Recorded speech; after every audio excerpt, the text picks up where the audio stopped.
السلام عليكم البنات. المهم البنات جبت لكم واحد الفيديو اللي هو غيكون قصير وغادي يكون عادي جدا. المهم البنات، انا ولدي كان بغى يدير دابا واحد الوصفه لسنانو متبعه ديما. دابا انا كنطيب في العشاء حداه، جيت ندور لقيتو كيقاد فيها، قلت له بلاتي ما تبداهاش حتى نصورها للمشاهدين ديالنا. المهم اللي ما مشاركاش شارك فضلا وليس امرا باش تكبر العائله ديالنا، وديروا لي واحد اللايك وخليوا لي تعليق ونبدا معكم الفيديو. ماشي انا اللي غنصايب، ولدي هو اللي كيصايب في الوصفه، ومني شفتو كيف ما قلت لكم قلت ليه نصورها مع المشاهدين. يلا بقاو معنا من الاول حتى الاخر. مع الفاخره البنات ها هوايا، يلا كمل.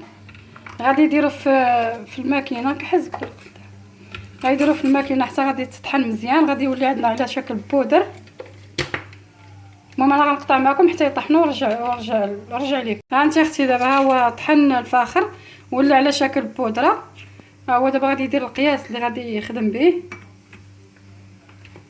شوف، المهم كتشدي الفاخر كطحنيه انت فاش بغيتي. عندنا حامضه، النص ديال الحامضه غنقطعوها، النص ديال الحامضه. والله البنات كنصور دابا بالتليفون، وهو ها لقيت كلشي حدايا في الكوزينه صورت، والله ما بغيت كنصور بتليفوني. قلت له بلاتي راه نصورها معاهم. نص حامضه البنات كيف ما كتشوفوا ها نتوما.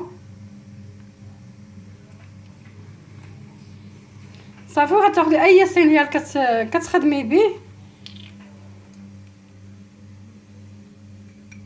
الصينيه اي صينيه كتستعملي ديريه.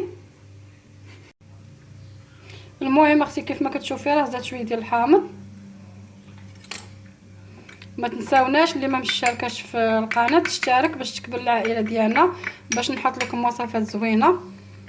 المهم هاد الوصفه هذه راه كيستعملها ولدي، هي اللي والله العظيم البنات البركه كنطيب في العشاء ويبان لي كيقاد فيها، وانا نقول له بلاتي والله ما غادي نخليك تصايبها حتى غادي تصورها مع المشاهدين. هو دابا هو اللي كيقاد، انا شاده التليفون.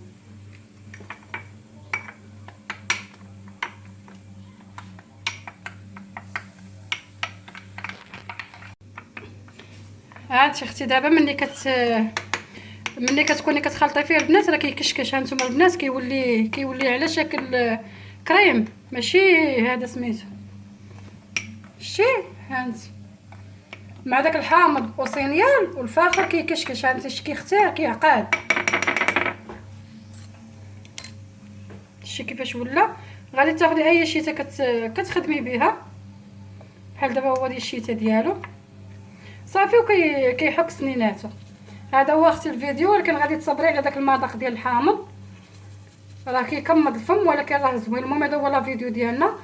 كنتمناه يعجبك وتبارطاجي الفيديو. شكرا لكم بزاف، وشكرا لولدي تا هو اللي دار معكم الوصفه. ودابا انا كنهضر وهو كيحك في سنانو كاع. يلا السلام عليكم، الفيديو الجاي ان شاء الله.